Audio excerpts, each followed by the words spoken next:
All right. Welcome into the half, everybody. My name is Aaron Montgomery. This is Eric Campbell. Eric, how are you, sir? Doing all right. Busy days as always, but those are better than the other option. That's So right. That's right. always good to get stuff going. Yeah, yeah. Well, thanks for having me into your program here. Actually, I'm going to take that joke to say something specific about this. And because we have it on here, Jeff says, "Oh, I was hoping for a three-peat." Jeff, thank you so much for coming on yeah, and being part of the half the last 2 weeks. It has been great having you on. Trust me, when there's another opening, I will be definitely bringing you back on. We had really great episodes. So thank you very much. And I'm sure I can say this on behalf of Aaron also. Thank you very much for coming yeah, in and helping carry the half over and making it a better show. So thank you yeah, very much, Jeff. And everybody, if you liked what you saw from Jeff, go check him out at the Embroidery Nerd everywhere you can find him. So, Facebook group, heck, check out the Discord. Go see what they're doing over there and see their usual shows. So, it was really great stuff. yeah. Definitely. Thanks, Jeff. I appreciate you supporting and jumping in there. And so let's check in with everybody else here, Eric. We've got Yusta. Good Right on. afternoon, evening, middle of the night. I never know what time it is over there. Um, and then let's see here, Ramona. Good Good morning. morning. And Frank. Good afternoon. Frank, always an awesome community supporter. Thank you, Yeah. Frank. Yep. Barb. Thank Nice. you for checking in. Hello to you. And Justin, hello as well. Jeff says maybe we need a volley. Yeah, maybe. Maybe. The volley pressure is high. It is. It is. My volley peer pressure is. It's working on me. I All don't right. know. We'll We're, see. we're getting there. Let's see how many we're We'll up to see. now. In the 63. I got to find out who new came into the community. So yeah, 63 people in the volley community. For those of you that are curious what we're talking about, I'll just pop it up there if we've got it.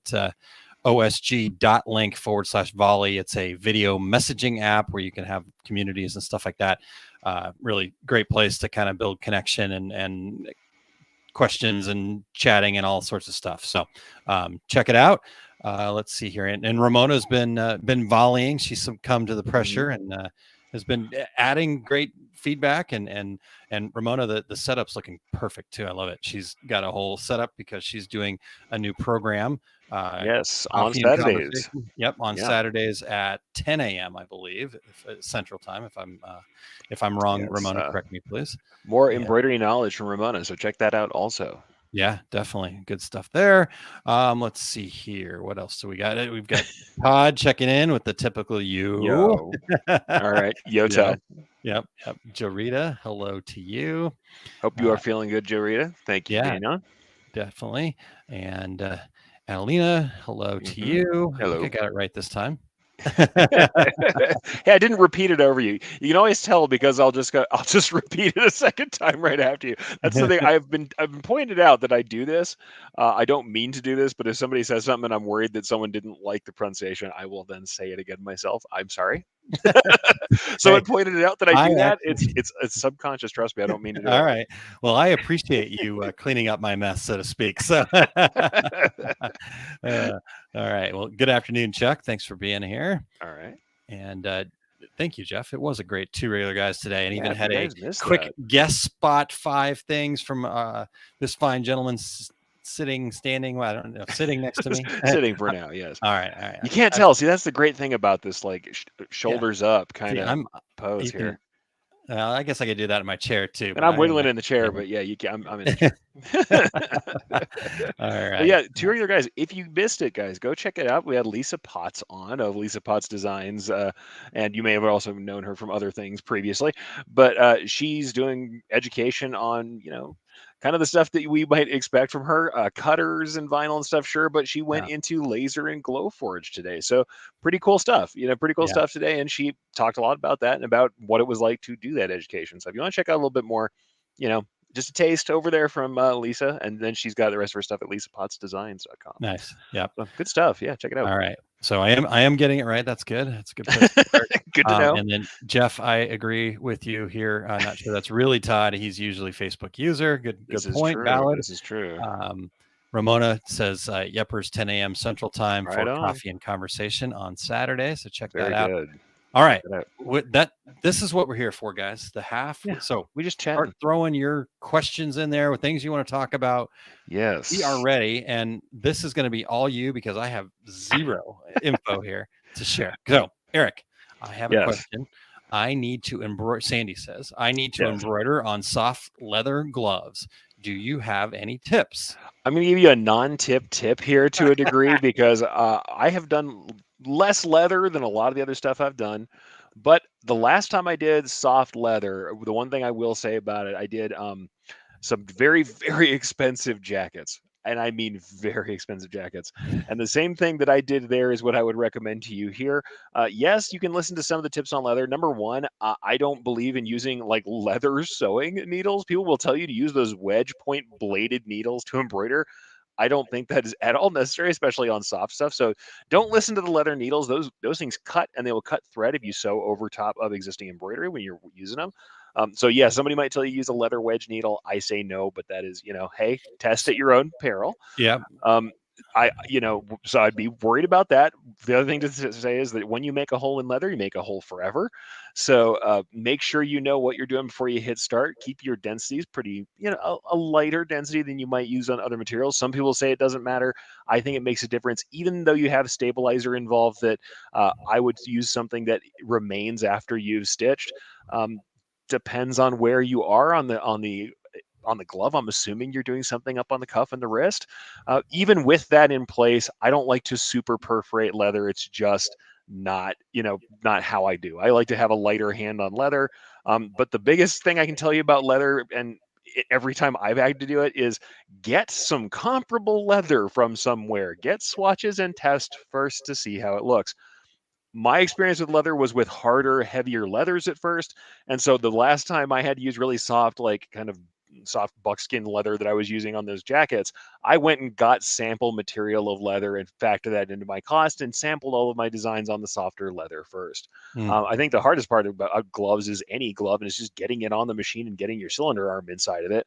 But when we're talking about, like I said, soft leather, for me, I'm going to want to keep that pretty light density wise as far as design goes.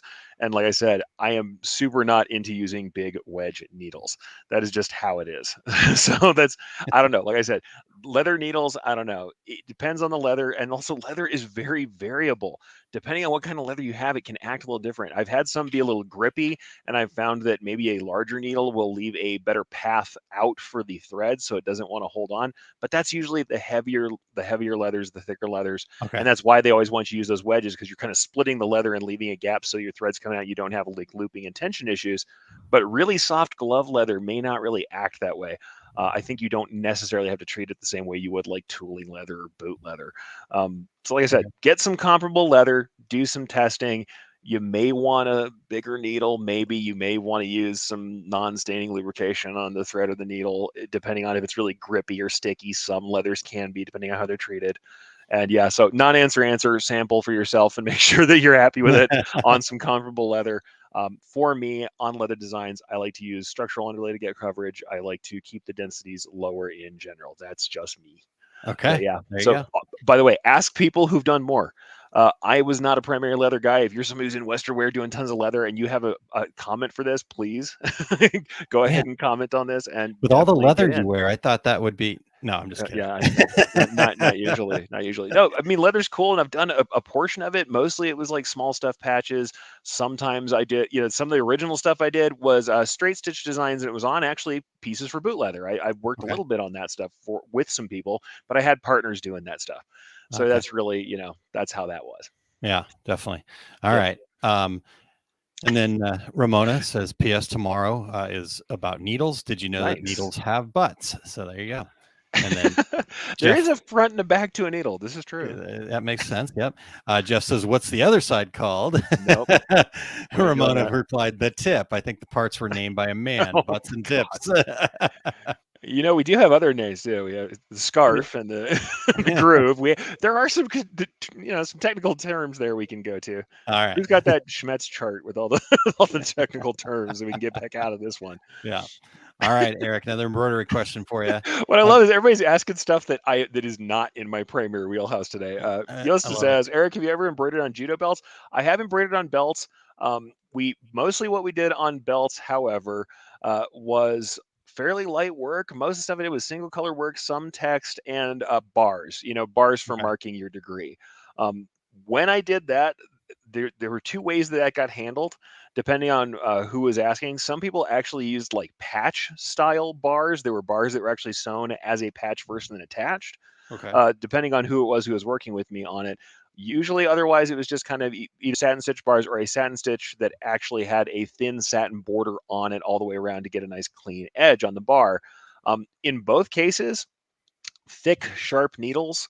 Once again, because we're running through a lot of material. So, your 90 tools, you're going to be the kind of needles you would run on a heavy structured hat that when you're having breakage problems are more likely to be what you're going to run on that. But it also depends on the belt. We had thicker and thinner belts. What I would say once again, Jeff, maybe you've done some stuff because I know your son being involved in jiu-jitsu stuff like that. Maybe you've got some tips. Anybody who's run tons and tons of belts, come on and let me know. What I will say you have to watch out for on any belt or webbing is the grain of the material. Some are ribbed or ridged in certain directions. And like I said, mostly the belts, you're going to have them running. You have kind of the quilted ribbing running horizontally across your design. Make sure you're using underlay that's going to support your lettering, support your design, your bars, because otherwise you're going to see some breakage sometimes or some dipping in those satins as they're running across there. So make sure you're using some underlay. People often get rid of underlay on thick items or items that shift because it pops out. Set your insets higher, set some good pull comp, and once again, do some tests. Get some old belts before you do a ton of it. Because Okay. honestly, you can never go wrong with testing on the material that you're going to try on. If you're talking about holding them down, I'm just going to say this because we didn't do tons of them. I usually stitched out a template onto a cut piece. So I would go ahead or onto an uncut piece of stabilizer, and then I would stick them down and run on top of them. So usually I was doing that. But if you're looking into doing this all the time, belt clamps or what some people call like the robot hoop, it's got the two little clampy arms on it. People Oh sometimes yeah. use for the inside of shoes as I've well. actually seen that. Yeah, the robot hoop, the clamps, those are really great for running those. Or there are custom belt jigs that might make it happier. But honestly, we really usually stuck them down on a piece of stabilizer, usually some super thick tearaway. Stuck them down after running a place and stitch, almost like an applique. Run a couple stitches to hold it down, and then a little bit of underlay and work it on that way. So it just Okay. depends. So Okay.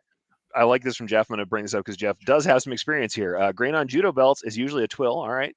Unless they spent a fortune on it, it's cotton twill on the outside, 2 layers of cotton webbing on the inside. All right. Yeah. Judo belts, like I said, the types of belts I was doing were kickboxing belts that were quilted. They were like quilted layers, and the quilting was more of a problem. Like the stitching through the belt and kind of the ribbing based with the quilt was causing me more problems when I used it. Huh. But yeah, webbing is always going to cause a little bit of needle deflection. So, thick sharp's probably going to help. Yep. And yeah, Jeff says placement and tape that sucker down.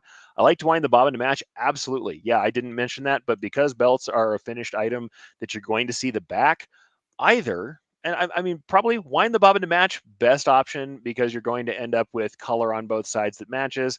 If you don't have the access to that, a lot of the belts look better if you use a black bobbin, I thought. But because we know with the tension correct on the machine, the front thread is wrapping to the back, you've got thirds.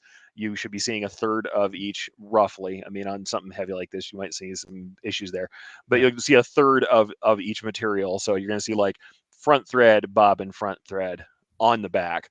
So, you will see some of that in the backs, but still, I liked it better than using white on darker belts. Depends on the color of the belt, obviously. But yeah, Yeah. wind the bobbin to match, and then anything. That includes working on high-end scarves. I did a bunch of that for a while.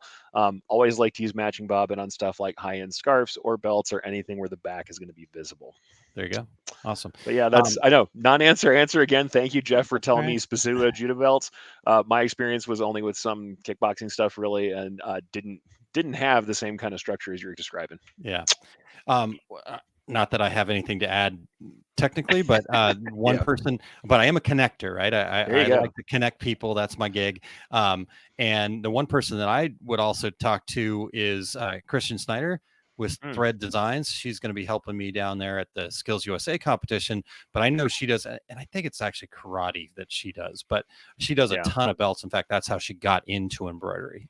They had Oh yeah. I'm pretty sure it was a karate facility, and they started doing that. that. Yeah, So we did a bunch more of like webbing stuff for, service animal stuff like that. We did some yeah, safety webbing and stuff. We did stuff for aviation where they were using cool. embroidery on webbing.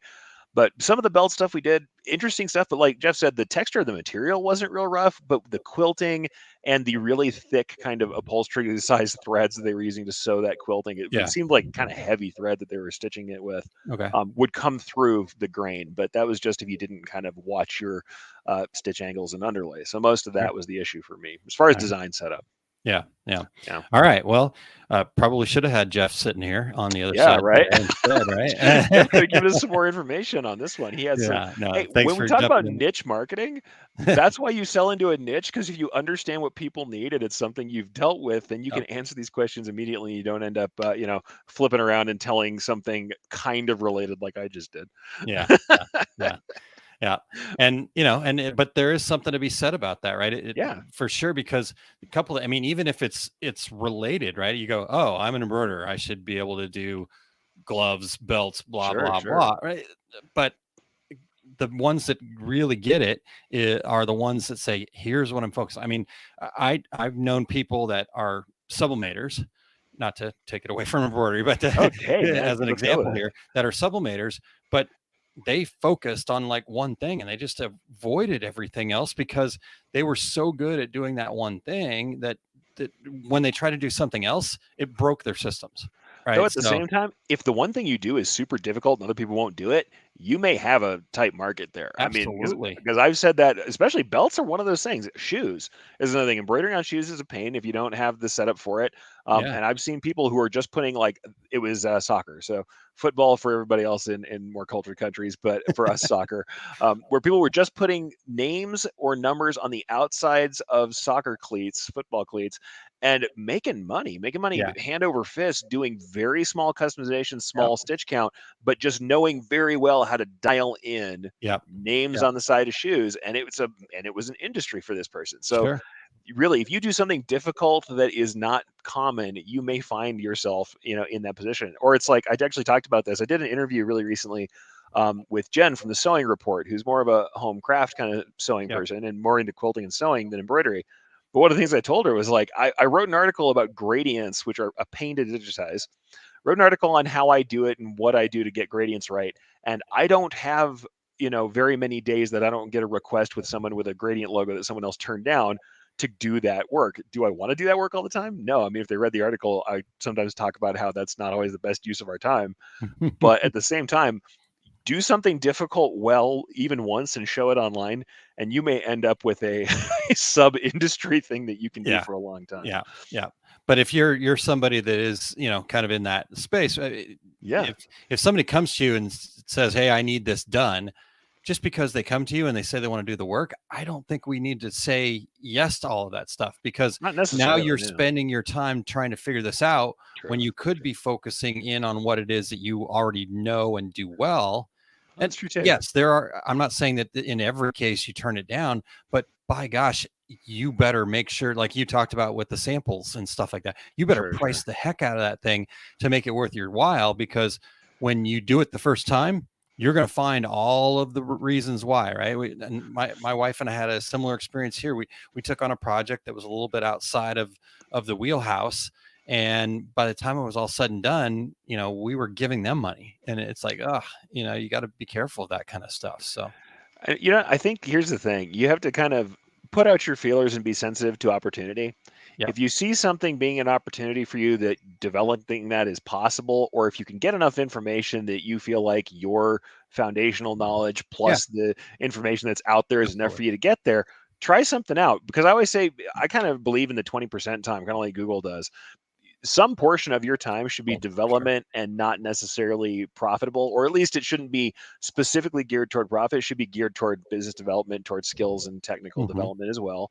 So you can take on projects that are in that. Just know that that's what you're doing. Yeah. Know that that's part of what you're potentially doing, and let people know when you're working with them, hey, I'm developing this skill. May not be something we go on with. Yes, I'm willing to try it for you. I'm going to price it out here.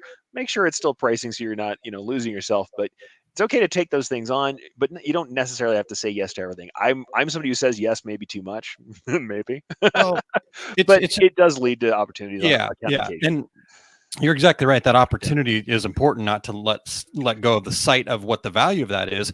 But I've Yes. seen Yeah. people where they're like so overwhelmed doing their core products, Yeah. and then, but yet they're like, "Oh my god, I'm trying to figure this out because," I'm like, well, Yeah. "Why are you taking that on? Why don't you go get the stuff done Oh, get it that done. you Yeah. need to get done?" And if you get to a slower point, then like you said, that's where you get in and, okay, let's figure out how to Oh, do totally. this. But to take Totally. that on in the middle of, while No, you're if you're overwhelmed. Oof. profitable and your needles are moving, I don't know why. Yeah, I agree. And also, I've said this talking about digitizing.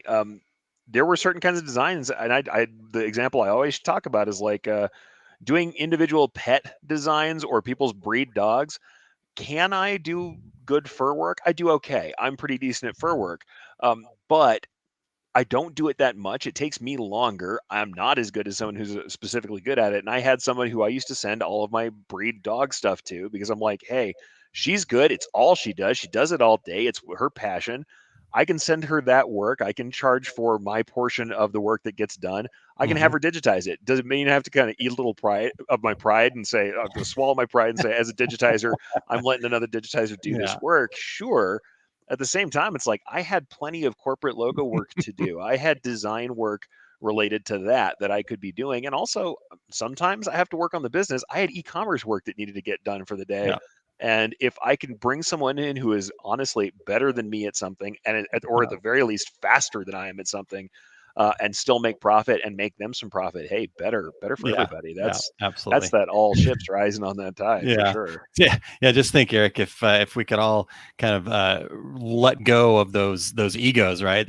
So Man, hard. just how much easier all of our lives would be. But Well, that's we're people think built with an it's ego for a reason. So when you see ego and you think that it means someone is conceited. It's not just no. conceited, it's also feeling like you have to do everything because you should be able to. Yeah. What people don't kind of understand is like there's a little bit of ego involved in the concept that you should be able to do anything. That means you think you have absolute potential to do anything as well as anyone else. That's something. That's a statement you might not make if somebody phrased it like that. Yeah. For sure. For I'm sure. I'm not I'm not saying I don't have that problem sometimes. I think that, give me enough time I can figure out pretty much We're anything. human. We all have that. So yeah, totally. But All yeah, right. not always the best business choice. Yep, yep.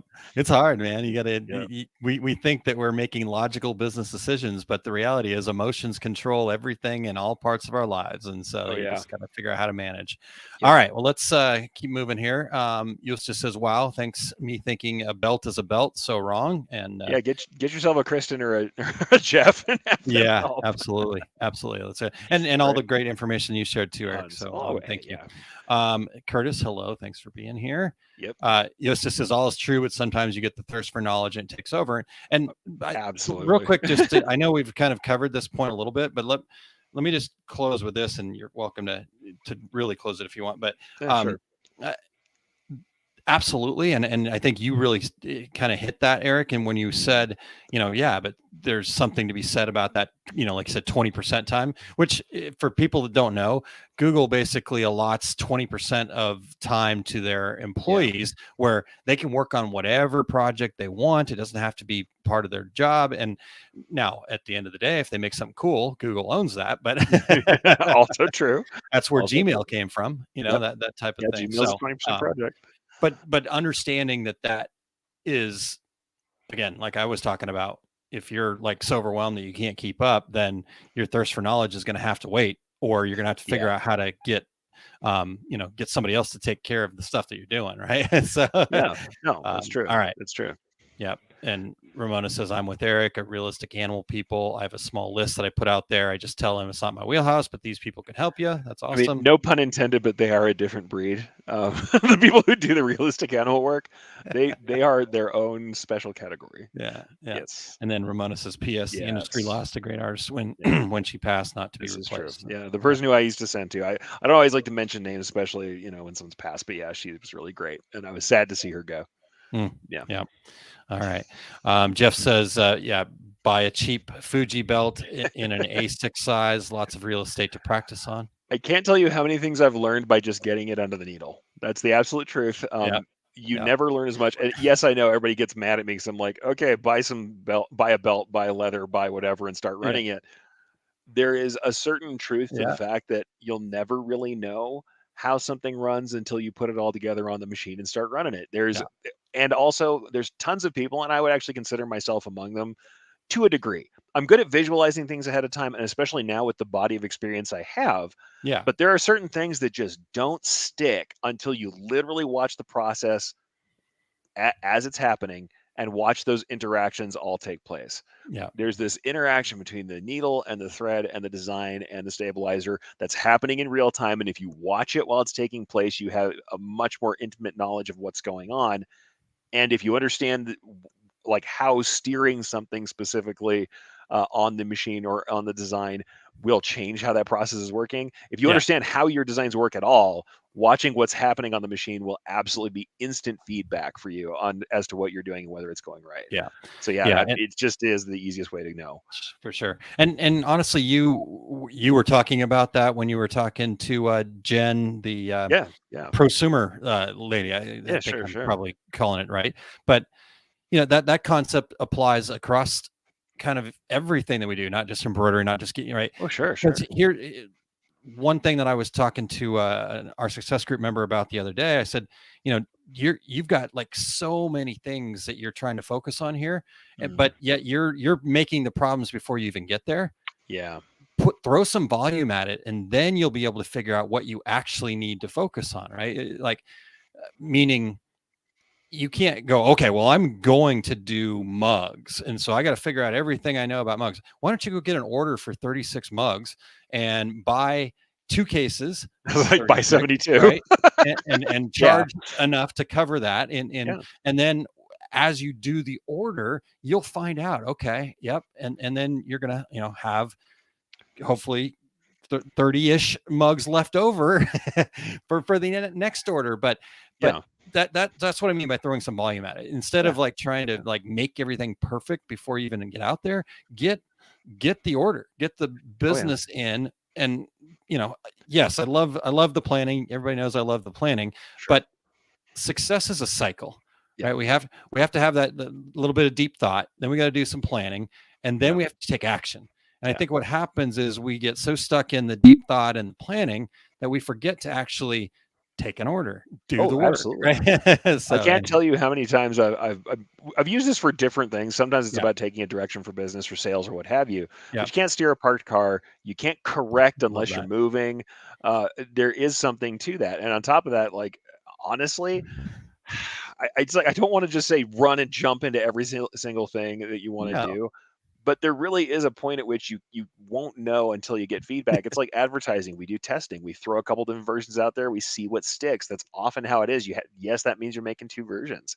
yeah, And when we're talking about testing with technique, absolutely. Yep. Frank says, "Yep, just did that with a oh, wedding veil." yeah, Absolutely. testing. The first time I ever ran a wedding veil, I bought a bolt of tool and I just tore it up. I did all kinds of crazy stuff to it. Oh, I thought you bought an Um, extra wedding veil and you still have it. So no, no, no. I bought the okay. material. Now here's the thing: I do buy the material. The difference is this: understand all your fundamentals, Yeah, understand your fundamentals, and then apply them to the new material. Think about like situations. That's great. But sometimes we can live in this kind of paralysis by analysis. We sit there and we're thinking and thinking and thinking. There's a point after which you can't read any more articles, you can't watch any more videos, you can't even listen to me for another half hour. Like there comes a point where you have to push the go button, and that's the only way you're going to get there. yeah, It's just how it yeah. is. And Jeff says, "Wait, what? We plan?" So that there's this fine line, right? You do need to. I, I think when one thing for me when I talk about plan, but plan's just like, Yeah. yeah, let's like, okay, let's look a little further past our nose, right? That's Yeah, planning. sure. But to go, I have to have everything exactly right. That's where you get yourself in trouble, and you just got to take action, get involved, take action. So that will be outside of doing a little bit of planning. Getting people to take action is like my thing. Yeah, Stake in the ground. accountability, making people set dates. Yep. All right. So Ramon says, hanging head. I keep looking to add products to my made to order tea site that I have. Am procrastinating the actual posted listing to the website. Well, just do it, Ramona. Select a small amount of products, put them together, and just put it on there. I mean, you're right. Don't do the whole project at once. Take the first bite. Yeah. Ramona, I'll close with this. What are you going to have listed on there by this time next week?